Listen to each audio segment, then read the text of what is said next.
हामीलाई चाहिँ किन्न सबैले सिकाउँछन्, बेच्न कसैले पनि सिकाउँदैन। यसको पछाडि कुनै रिजन छ, किन भन्दाखेरि किन्ने बेलामा सबैको बढ्छ, किन्छन् भने, बेच्ने बेलामा आफ्नोभन्दा पहिला अरूले बेच्यो भने आफ्नो किता नजला भन्ने डरले कसैले बेच्न सिकाउँदैन। अब मार्केट बिस्तारै एउटा हरियो क्यान्डल बनाउँदै माथि गएको छ।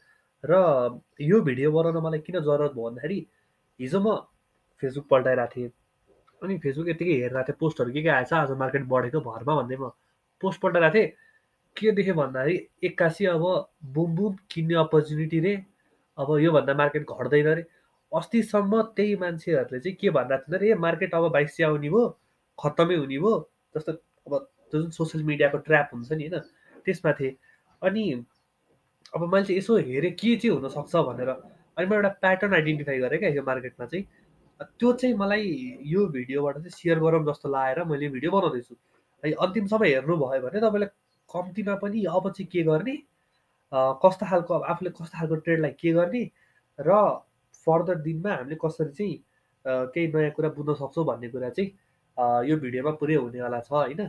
र अगाडि बढौँ है त। सबैभन्दा सुरुमा चाहिँ जम हामी चार्टमै, ल चार्टमै जाने हो भने, जस्तै अब हिजो मात्रै मार्केट बढ्यो थोरै, यो अघिल्लो रेड क्यान्डललाई चाहिँ मार्केटले आधी मात्रै ब्रेक गर्यो।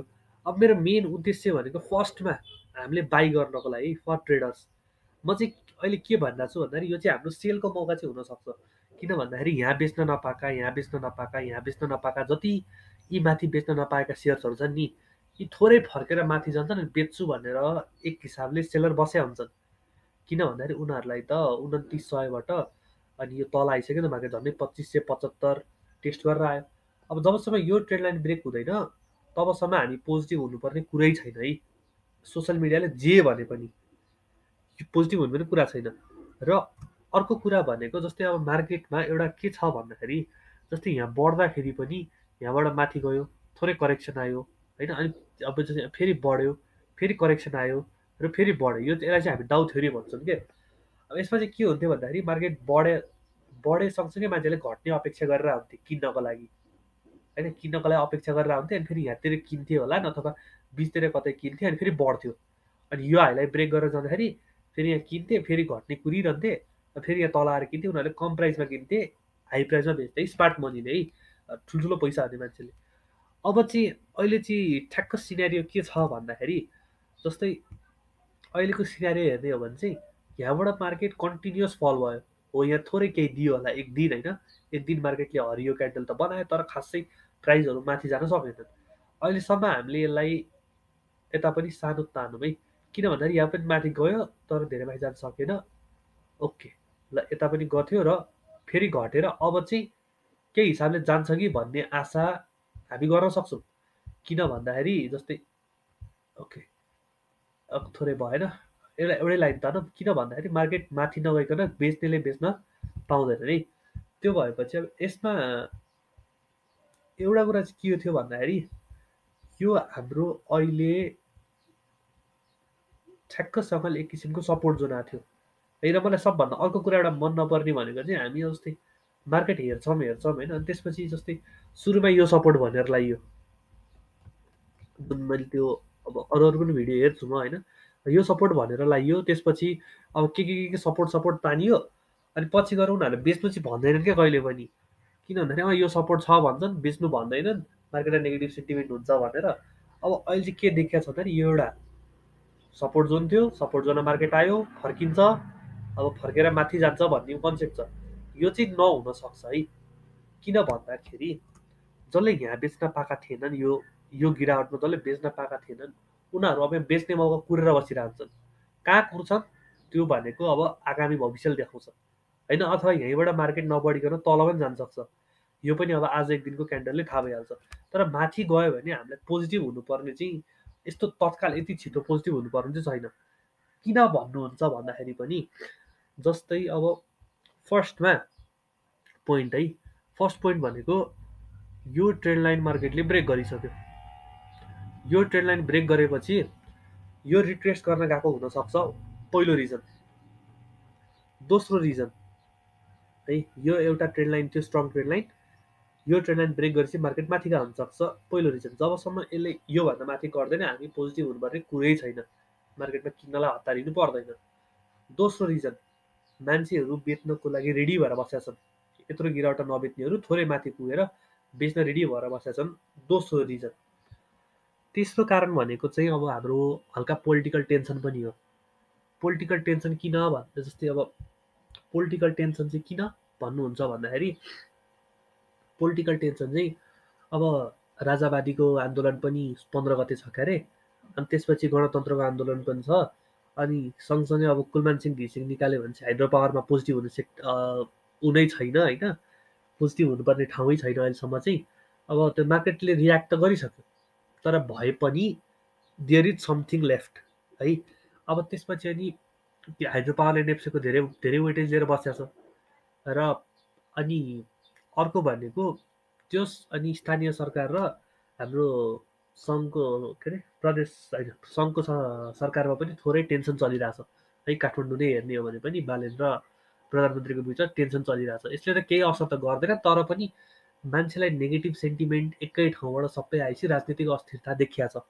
अनि अर्को रिजन भनेको चाहिँ ग्लोबल रिसेसन सुरु हुने जस्तो कुरा छ होइन, वर्ल्ड वाइड इकोनोमी चाहिँ अब घट्ने जस्तो कुरा छ, रिसेसन आउँछ, अब मन्दीहरू लाग्छ भन्ने जस्तो कुरो छ मार्केटमा है, किनकि मार्केटमा असर गर्ने हो। ल ठिक छ, त्यो भयो नेक्स्ट फ्याक्टर। अब अर्को फ्याक्टर चाहिँ के हुन्छ त, टेक्निकल इन्डिकेटर्सहरू पनि लगाएर हेर्ने हो भने, जस्तै हामीले एउटा टेक्निकल इन्डिकेटर सिम्पल फिबोनाची मात्रै लाउँछौँ भने पनि जबसम्म यसले जुन यो पोइन्ट छ नि, जुन यो भनेको 0.2236, जबसम्म यसले यो पोइन्ट कटाउँदैन तबसम्म हामीले पोजिटिभ हुनुपर्ने कुरै छैन है, किनकि यो फिबोनाचीले पनि यही पोइन्ट कटाउनु भन्छ। त्यसपछि होइन हो, मैले गरेको एनालाइसिस एकै दिनमा गलत हुनसक्छ यदि मार्केटले योभन्दा माथि कटायो भने, तर पनि किन भनिरहेको छु भन्दाखेरि चाहिँ there is a reason, political टेन्सन्सहरू सब भनिहालेँ मैले भर्खर। अनि त्यसपछि अब यो रिजन नकटाइकन हामी पोजिटिभ हुनुपर्ने कुरै छैन, ट्रेन्डको पनि रिटेस्ट यही रिजन छ, फिबोनाचीको पनि रिटेस्ट यही रिजन छ भनेपछि अब एक दिनको क्यान्डल वेट गरौँ, हतार छैन है, बाई गर्न हतार छैन। किन भन्दाखेरि मान्छेहरू सेल गर्न नि एकदम रेडी भएर बसेका छन्। र एक दुईवटा इन्डिकेटर पनि लगाएर हेरौँ है त। अब इन्डिकेटर्स वाइज पनि हामीले हेर्छौँ, जस्तै जसले पोलिटिक्स फलो गर्छ उसलाई पोलिटिकल टेन्सन छ, जसले वर्ल्डको बारेमा सोच्दै नेपालमा इन्भेस्ट गर्छ उसलाई पनि वर्ल्ड रिसेसनको टेन्सन छ। अनि अर्को भनेको जसले इन्डिकेटर हेर्छ है, इन्डिकेटर हेर्छ, अब हामी इन्डिकेटर हेर्नेवालामा छौँ। अर्को भनेको जसले स्मार्ट मनी कन्सेप्ट हेर्नुहुन्छ उनीहरूलाई पनि के छ भन्दाखेरि, हुन त्यो सपोर्ट जोन त सपोर्ट जोन नै हो, तर एक हिसाबले यहाँनिर हाई बन्छ कि हायर लो बन्छ सबैजना लगभग त्यसकै प्रतीक्षामा छन् अब है। र सोसियल मिडियामा चाहिँ अब हल्का छिटो एग्रेसन देखिने भएर चाहिँ त्यो फेरि छुट्टै छ त्यो गेम, छोडिदिनु होइन।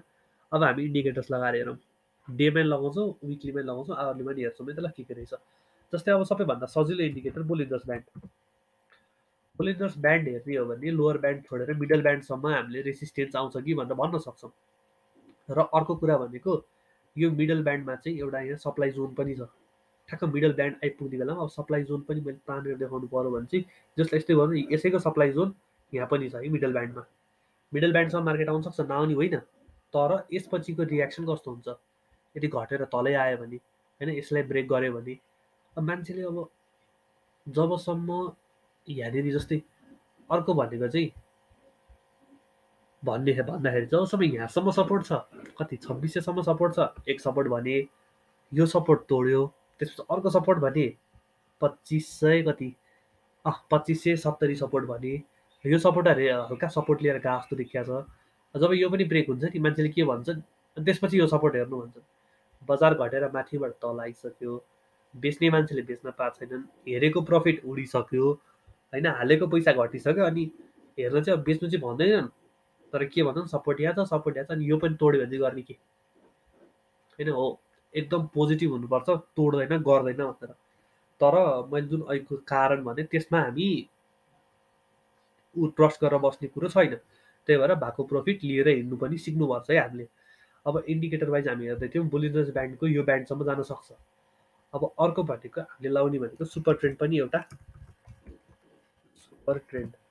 सुपर ट्रेन्ड हेर्ने हो भने ठ्याक्कै सुपर ट्रेन्डको र बुलिन्जर्सको रेसिस्टेन्स पोइन्ट एउटै छ है। यहाँ गएपछि केही हिसाबले मार्केट फर्किन सक्छ पनि भनिन्छ। यो एउटा स्ट्रङ रेसिस्टेन्स पोइन्ट छ, सप्लाई जोन पनि यही छ। यो एउटा भयो है। अनि अर्को भनेको चाहिँ हामी विकली पनि हेरौँ है त। अब विकली पनि अब आज एउटा लास्ट क्यान्डल बन्नुपर्छ विकलीको, थर्सडेको हो आज होइन। विकली हेर्ने हो भने पनि यस्तो विकली पनि सपोर्टको जोनमा छ भन्ने चाहिँ हुन्छ फेरि यसरी हेर है। किनकि हामीले विक फलो गर्छौँ भन्ने हुन्छ। लु सपोर्टको जोनमा विकली एकदम राम्रो पोजिसन गरेर बसेको छ यो विक। त्यही भएर चाहिँ अब यस्तो भोल्युम पनि घट्दै आएको छ। अब यो विकको क्यान्डल क्लोज भएर अर्को हप्ता सन्डे के गर्छ भनेर चाहिँ हामी हेर्न अर्को हप्ता क्यान्डल कुरेर रेडी छौँ। अर्को कुरा के हेरेको थियौँ भन्दाखेरि चाहिँ जस्तै फर इक्जाम्पल अब यसलाई चाहिँ म वान डेमा लान्छु सुरुमा। अब एउटा कुरा हामीलाई थाहा नि होइन, जो मार्केटमा हुनुहुन्छ अथवा हुनुहुन्न, हामीलाई के थाहा थियो भन्दाखेरि मार्केट बढ्यो घट्यो अनि त्यसपछि अब बढ्यो, ओहो अब त यो पनि ब्रेक गरेर एउटा सानो रिटेस्ट यहाँ लिन सक्छ, त्यसपछि अब मार्केटले 3000 तोड्ने भयो भन्ने थियो नि सबैको दिमागमा। तर मार्केटले के गर्यो, तलतिर आइदियो। किनकि मैले भने अहिलेको सबै कारणहरू त्यही थिए। अब त्यसपछि अब यो सपोर्ट जोन भनेर मान्छेले बसेका छन्। हामीले यहाँ पनि के गरेका थियौँ, अब ओहो अब त बढ्छ हामी किन्ने भन्थ्यौँ र ठुल्ठुला मान्छेहरू चाहिँ जस्तो जोसँग धेरै किता यहीँ बेच्न सकेका थिएनन्, उनीहरूले के गरे, यहाँ ड्याम ड्याम फाल्दै लु जा त। अब यहाँ बेच्न नसकेको किता यहाँ फाले, अब यहाँ पनि बेच्न नसकेको किता चाहिँ अब सायद यहाँ फाल्न सक्छन्। किन भन्दाखेरि मार्केटमा टु वे चान्स चाहिँ सधैँ हुन्छ है। र यसको मतलब चाहिँ अब मैले यो भिडियो बनाउन पुरै मार्केट घट्यो खत्तम हुन्छ सबै बेच्नु बेच्नु भने नि होइन। एउटा पोइन्टसम्म चाहिँ हामी पोजिटिभ हुनुपर्ने कुरा छैन अहिलेसम्म। किन भन्दाखेरि मेन कुरा जुन तपाईँहरूले आफैले पनि अध्ययन गर्नुभएको है, एउटा कुरा चाहिँ जस्तै के हुन्थ्यो भन्दाखेरि मार्केट माथि जान्छ, थोरै तल आउँछ, फेरि माथि जान्छ, तल आउँछ र फेरि अब माथि जान्छ भन्ने यो हिसाबमा भएको भए मार्केट एकदम हेल्दी हुन्थ्यो होइन। हायर हाई होइन, हायर लो हायर लो गरेर जान्थ्यो, आनन्द हुन्थ्यो। तर यो चोटिको मार्केट अलिकति अचम्मको छ, सिधै झर्या छ। र यो अब माथि गरेर के बनाउँछ, हायर लो बनाएर फर्किन्छ एउटा सिनारियो, र अर्को सिनारियो भनेको चाहिँ के हुनसक्छ भन्दाखेरि एउटा हायर लो बनाएर फर्किन सक्छ।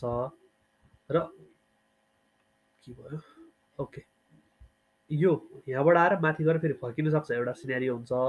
र अर्को सिनारियो भनेको चाहिँ हामी तबसम्म पोजिटिभ हुनु हुँदैन जबसम्म यसले एकचोटि माथि जान्छ, फर्केर जब यसले यो लो ब्रेक नगरिकन यहीँबाट माथि जान्छ र यो हाई ब्रेक गर्छ नि, तब मात्रै हामी पोजिटिभ हुनु सक्छौँ है। किनकि यो भयो भने हामीलाई एकदमै कन्भिन्स्ड हुन्छौँ हामी। तर यसपछि पनि हामी एउटा कुरा के भन्दाखेरि रेसिस्टेन्स पोइन्टहरू हाम्रो माथि नै यही छन् है, यति कुरा चाहिँ याद गर्नु पर्यो। र यहाँसम्म तपाईँहरू सुन्नुभयो र भिडियो राम्रो लाग्यो भने चाहिँ प्लिज लाइक गरिदिनुहोस्, अरूले पनि थाहा पाउन् यस्तो छ भनेर। र यस्तै यस्तै भिडियो अब आइराखोस्, मलाई मोटिभेट गर्ने हो भने चाहिँ प्लिज सब्सक्राइब पनि गरिदिनु होला है। र केही चाहिएको खण्डमा कस्तो कुनै कस्तो भिडियो चाहियो भने कमेन्ट्समा लेखेर भन्न सक्नुहुन्छ, म टाइम भएको बेला बनाइहाल्छु भिडियो बसेर है त। यति भन्दै यो भिडियो यहीँ सकाएँ, नमस्कार।